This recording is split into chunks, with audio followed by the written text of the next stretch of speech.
коромыслами на плечах и ведрами девушки-пшенгеры идут к роднику. Все в ярких платьях и украшенных бисером колфаках. Их сопровождает знаменитый татарский монг. Это один из древнейших обычаев села.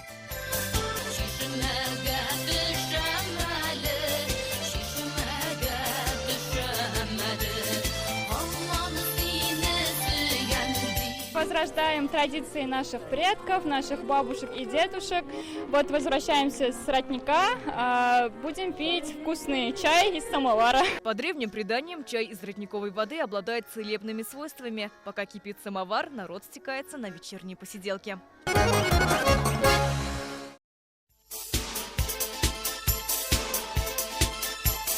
После завершения всех домашних дел татарские девушки испокон веков собирались на такие вечера. Бабушки в белых платочках, старики в тюбетейках, женщины и мужчины обсуждали последние новости деревни. Молодые заводили новые знакомства.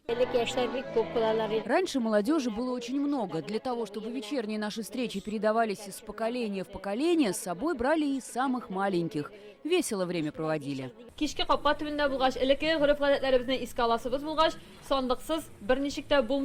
Из сундука достают предметы быта 18-20 веков. Гости должны отгадать название вещей и цель их использования. Например, это станок для изготовления рогожи. Старшее поколение его еще помнит, а в детстве они часто делали с помощью него мешки и подстилки. Работа была тяжелая, грязная была работа. Дома все это делалось. Ребятам, нашей молодежи говорим, что вот такой тяжелый труд был, как мы жили, так на телефонах не сидели, работали постоянно. Раньше почти в каждом дворе были коровы и овцы. Плетка была неотъемлемым атрибутом в работе пастуха.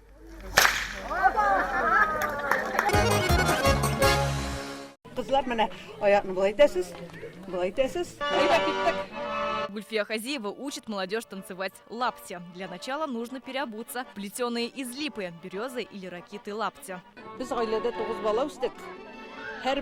Я вот плясала в лаптях и в алъяпкыше. Оттуда и пошло название. От татарского традиционного танца этот танец отличается лишь движениями ног. Вот такой особенный танец.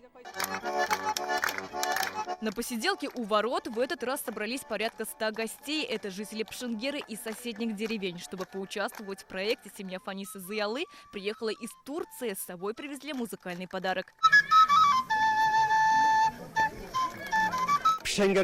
О празднике узнал от местных друзей. Сразу решил, нужно ехать в Пшенгер, сыграть на курае, потанцевать от души. Это замечательный проект. Сейчас ведь традиции и обычаи наших предков забываются, а тут вы видите, какое веселье. На такой встрече сельчане вспоминают народные игры. Это каждому знакомая забава язык салыш. Колечко-колечко, выйди на крылечко.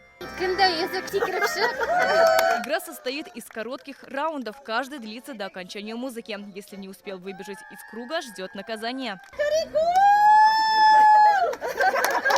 Самая любимая забава – наза. Главному игроку пели частушки, а он, в свою очередь, должен был выбрать из участников наиболее понравившегося и стать с ним в пару. Наза сближала молодых. Когда тебе поют назу, ты стоишь, стесняешься, а потом резко выбегаешь и хватаешь в пару понравившегося тебе парня. Как тогда руки дрожали от волнения, вы бы знали. Стоите вместе рука об руку и поете. Тогда и зарождалась у многих первая любовь.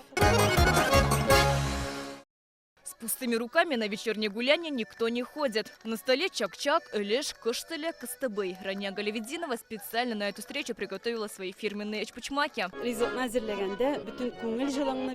Перед готовкой важно быть в хорошем настроении. Месить и лепить тесто нужно с любовью и душевной теплотой. Я лично каждый раз все начинаю с бисмиллы. Это мой самый главный секрет вкусного лакомства. Сначала нужно замесить тесто. Ингредиенты указаны на экране. Уже после можно приступить к начинке. Картошку и лук мелко нарезаем кубиками и перемешиваем с рубленой говядиной. Солим, перчим, формируем эчпучмак и отправляем в духовку на час. Народные традиции возрождает Илюза Шавалеева. В рамках Года национальных культур и традиций вечерняя программа с размахом прошла по всему Пшенгеру. Хотелось бы сохранить традиции наших дедушек и бабушек, возродить эти традиции и показать это молодым. Соседние деревни тоже услышали о нашем проекте. Они к нам в гости пришли. и им тоже понравилось. Жители верят, праздник станет ежегодным и количество участников будет только расти. Ведь в основе таких посиделок древние обычаи и традиции нашего народа. Сирина Васильева, Лейсан Саитова, ТНВ Арский район.